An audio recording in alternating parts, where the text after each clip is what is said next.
خاف مقام ربه جنتان، اور خاص اس کے لیے خاف مقام ربه جو اپنے رب کے سامنے کھڑا ہونے سے ڈر گیا، جنتان دو باغات ہیں۔ کتنے باغات ہیں؟ مفسرین کا ایک طبقہ کہتا ہے کہ دو باغات سے مراد دو باغ نہیں ہے کہ صرف دو باغ، بلکہ یہ تثنیہ تکرار کے لیے۔ کس کے لیے؟ یعنی باغ ملیں گے، کثرت کو ظاہر کرنے کے لیے ان کو کیا ملیں گے؟ ایک طبقہ۔ اور دوسرا مفسرین کا طبقہ کہتا ہے کہ نہیں، تکرار کو تثنیہ کو اپنے معنی پر ہی عمل کریں گے، ٹھیک ہے، دو ہی باغ ہوں گے۔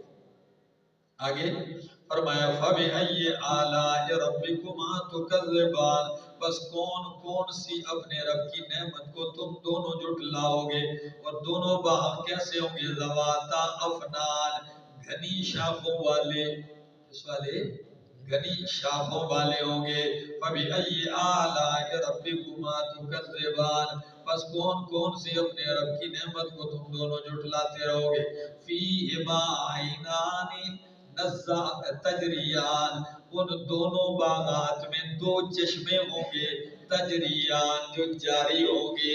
فَبِأَيِّ آلَاءِ رَبِّكُمَا تُكَذِّبَانِ، بس کون کون سی اپنے رب کی نعمت کو تم دونوں اے جن اور انسانوں جھٹلاتے رہو گے۔ فِيهِمَا مِن كُلِّ فَاكِهَةٍ زَوْجَانِ، اس میں ہر قسم کے اس میں میوے ہوں گے، اس میں کیا ہوں گے؟ میوے ہوں گے، زوجان قسم قسم کے، ٹھیک ہے نا، اس میں ہر قسم کے میوے ہوں گے، ٹھیک ہے نا۔ من کل فاکہۃ، ایک معنی یہ، دوسرا معنی فیہما، اس ان دونوں باغات میں، من کل فاکہۃ، ہر قسم کے میووں سے، زوجان جوڑا جوڑا ہوں گے، ٹھیک ہے نا۔ آگے فَبِأَيِّ آلَاءِ رَبِّكُمَا تُكَذِّبَانِ، بس کون کون سی اپنے رب کی نعمت کو تم جھٹلاتے رہو گے۔ مُتَّكِئِينَ عَلَى فُرُشٍ، تکیے لگائے ہوئے ہوں گے، عَلَى فُرُشٍ بچھونوں پر۔ کس پر؟ ہاں، بچھونا جو ہوتا ہے بہترین قالین، کیسے بچھونے ہوں گے؟ فرمایا بَطَائِنُهَا مِنْ إِسْتَبْرَقٍ، کہ اس کا نیچے کا حصہ، استر کا حصہ، من استبرق، موٹے ریشم کا ہوگا۔ تو بچھونے کے اندر دو حصے، ایک حصہ استر جو زمین سے لگتا ہے نیچے کا حصہ، اور ایک اوپر جس پر بندہ کیا کرتا ہے؟ بیٹھتا ہے۔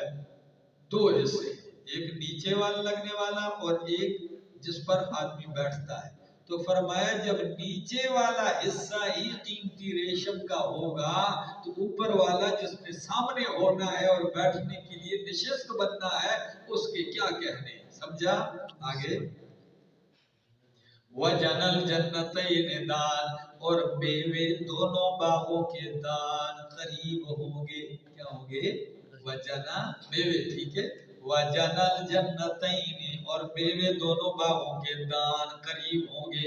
فَبِأَيِّ آلَاءِ رَبِّكُمَا تُكَذِّبَانِ، بس کون کون سی نعمت کو اپنے رب کے تم جھٹلاتے رہو گے، او جنوں اور انسانوں۔ فِيهِنَّ قَاصِرَاتُ الطَّرْفِ، اتنے بڑے باغات ہوں اور بیوی نہ ہو، تو فرمایا فِيهِنَّ قَاصِرَاتُ الطَّرْفِ، ان باغوں میں ہوں گی قاصرات الطرف، نگاہیں نیچے رکھنے والی۔ کیسے؟ نگاہیں نیچے رکھنے والی حوریں ہوں گی، بیویاں ہوں گی، کیسی؟ لم یطمثہن انس قبلہم ولا جان، نہیں چھوا ہوگا انہیں انس، کسی انسان نے، قبلہم ان جنتیوں سے پہلے، ولا جان، اور نہ کسی جن نے۔ اللہ نے اتنی محفوظ کر کے رکھی ہوں گی کہ اس جنتی سے پہلے کسی جن اور انس نے ان کو چھوا بھی۔ دنیا کی کوئی خاتون ایسی نہیں ہے جس کو کسی نے چھوا نہ ہو۔ باپ اٹھاتا ہے جولی میں، ماں اٹھاتی ہے، ٹھیک ہے نا، بچپن میں، لیکن وہاں تو وہ ایسی نہیں، ان کو بالکل اس جنتی سے پہلے کسی نے چھوا بھی تک نہیں ہوگا۔ آگے فَبِأَيِّ آلَاءِ رَبِّكُمَا تُكَذِّبَانِ، بس کون کون سی نعمت کو اپنے رب کی تم کیا کرتے رہو گے، جھٹلاتے رہو گے۔ بندہ خواب حور و قصور کے دیکھے کام کچھ بھی نہ کرے، ہنسی مجھے اس بات پہ آتی ہے میرا دوست۔ ہاں آگے فرمایا حل جزاء الاحسان الا الاحسان، کیسی ہوگی وہ عورتیں؟ کأنہن الیاقوت والمرجان، گویا کہ وہ یاقوت اور مرجان ہیں، گویا کہ وہ لال ہیں، ہیرے ہیں، سمجھ آ گئی؟ ہاں ہیرے اور موگے ہیں۔ اب اندازہ لگاؤ کہ اللہ ان تشبیہات سے کیا مطلب ہے ان کے حسن، اس کی حقیقی تصویر تو ہم نہیں سمجھ سکتے، ٹھیک ہے نا؟ آپ اندازہ لگا لیں کہ مالک کائنات نے ان کو کتنا مزین اور آراستہ کیا ہوگا۔ فَبِأَيِّ آلَاءِ رَبِّكُمَا تُكَذِّبَانِ هَلْ جَزَاءُ الْإِحْسَانِ إِلَّا الْإِحْسَانُ، نہیں ہے احسان کا بدلہ مگر احسان۔ کیا ہے؟ او میرا دوست، احسان کا بدلہ کیا ہوتا ہے؟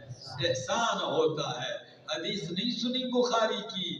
جبریل نے نبی علیہ السلام سے پوچھا مل احسان یا رسول اللہ، احسان کیا ہے؟ فرمایا ان تعبد اللہ کأنک تراہ فإن لم تکن تراہ فإنہ یراک، رب کی بندگی ایسے کر گویا کہ تو رب کو دیکھ رہا ہے۔